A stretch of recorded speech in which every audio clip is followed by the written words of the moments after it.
हमारा fourth versus वो हम देखेंगे। क्षणे रुष्टः क्षणे तृष्टः रुष्टः तृष्टः क्षणे क्षणे अव्यवस्थित चित्तस्य प्रसादोपि भयंकरः।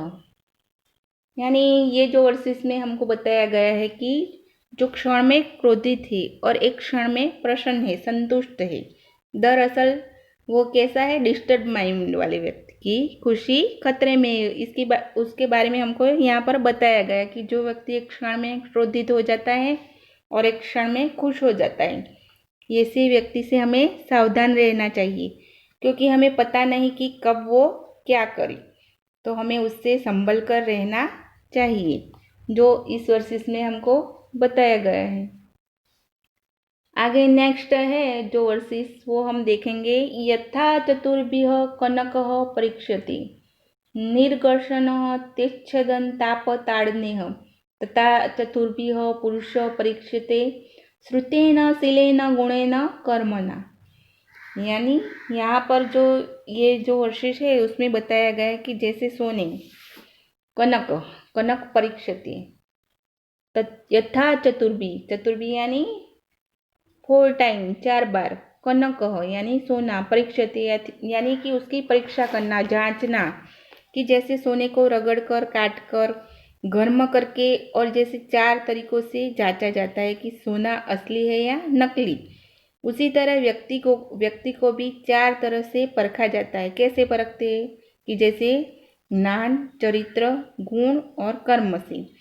हम सोने को 4 प्रकार से टेस्ट करते हैं। जैसे सोने को घिस कर टेस्ट करते हैं फर्स्ट टाइम, सेकंड दूसरा टाइम उसका दूसरा प्रकार है सोने को काट कर, तीसरा उसका प्रकार है सोने को गर्म करके, और फोर्थ टाइम जो उसका प्रकार है कि हम उसको हैमर से कूट के मार के हम सोने का टेस्ट करते हैं कि सोना असली है या नकली। वैसे ही इंसान की पहचान परख 4 टाइप्स से होती है, जैसे उसके ज्ञान से, उसके गुणों से, उसके चरित्र से और उसके कर्मों से पहचाना जाता है। इस तरह से हम ये मनुष्य की पहचान कर सकते हैं। आगे 6 हमारा है वर्सेस वो हम देखेंगे।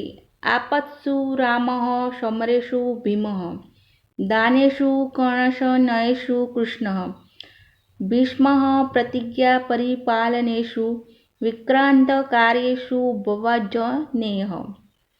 यानी ये जो वर्सेस दिया गया है उसमें हमको बताया गया है कि हमें कठिनाइयों में किसकी तरह दिखना चाहिए, भगवान राम की तरह होना चाहिए। अगर कोई मुश्किलें आती है तो हमें भगवान राम की तरह होना चाहिए, जैसे युद्ध के मैदान में भीम और दाता कर्ण की तरह, भगवान कृष्ण की तरह, नैतिक वादा निभाने में भीष्म की तरह हमको बनना चाहिए। आप भगवान हनुमान के कठोर कर्मों के अधिकारी हो। हम पर जब भी मुसीबत आती है, जैसे कोई भी मुसीबत अगर आती है तो हमें मर्यादा पुरुषोत्तम राम की तरह होना चाहिए। अगर हमें रणभूमि में लड़ने कहीं जाना है तो हमें भीम की तरह डटे रहना चाहिए और लड़ना चाहिए। और अगर कभी दान करना है तो हमको दानवीर कर्ण की तरह दान करना चाहिए। और जब कभी हमें नैतिक व्यवहार लाना हो तो हमें भगवान श्री कृष्ण की तरह रहना चाहिए। हम जब भी कोई वादा करें तो हमें भीष्म की तरह उसको निभाना चाहिए।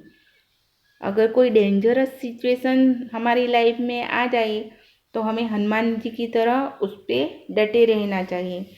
यह इस श्लोक में हमको बताया गया है। लास्ट वर्सेस है हमारा।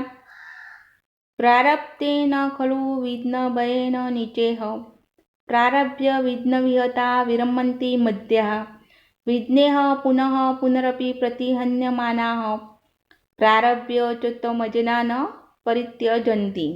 यानी इस लास्ट श्लोक में हमको बताया गया है कि 3 तरह के लोग होते हैं। कौन कौन से? पहले आम लोग, जहाँ वे काम करना शुरू करते हैं लेकिन डर के कारण वे वहाँ काम करना क्या करते हैं, बंद कर देते हैं। दूसरे प्रकार के लोग जो वहाँ काम करना शुरू करते हैं लेकिन कुछ कठिनाइयों के कारण वे वहाँ काम करते हैं। और अंतिम सर्वश्रेष्ठ व्यक्ति जो वहाँ काम करना शुरू करते हैं और साथ ही बहुत परेशानी हो लेकिन फिर भी वो अपना काम पूरा करते हैं। यानी कि 3 टाइप्स के लोग होते हैं, जिसमें से फर्स्ट टाइप के लोग कोई भी कार्य करने से पहले क्या करते हैं, डर लगता है कि ये कार्य मैं करूँगा, कर पाऊँगा या नहीं कर पाऊँगा, यानी वो डर के बैठ जाते हैं, वह चुनौतियों का सामना नहीं करते हैं। सेकंड टाइप के जो लोग होते हैं वो कार्य तो स्टार्ट कर देते हैं लेकिन क्या करते हैं, बीच में ही उसको अधूरा छोड़ देते हैं, यानी जो चुनौतियाँ होती है उनका सामना वो नहीं करते हैं, हार जाते हैं। अगर उन पे कोई मुसीबत आती है तो वो वहीं पे अपना कार्य छोड़ देते हैं। जो लास्ट थर्ड टाइप के लोग होते हैं वो जो कार्य हाथ पे लेते हैं वो अपना कार्य पूरा करके ही रहते हैं, चाहे कितनी भी मुसीबत आए तो भी वो अपना कार्य अधूरा नहीं छोड़ते हैं और वो अपना जो कार्य होता है वो कंप्लीट करके ही रहते हैं। सो स्टूडेंट, यहाँ पे हमारा पूरा ये जो चैप्टर है वो कंप्लीट हो गया है। आपको इसका ट्रांसलेशन और इसकी जो एक्सरसाइज है वो अपनी नोटबुक में लिख लेना है और साथ में इसको प्रिपेयर भी करना है। Thank you.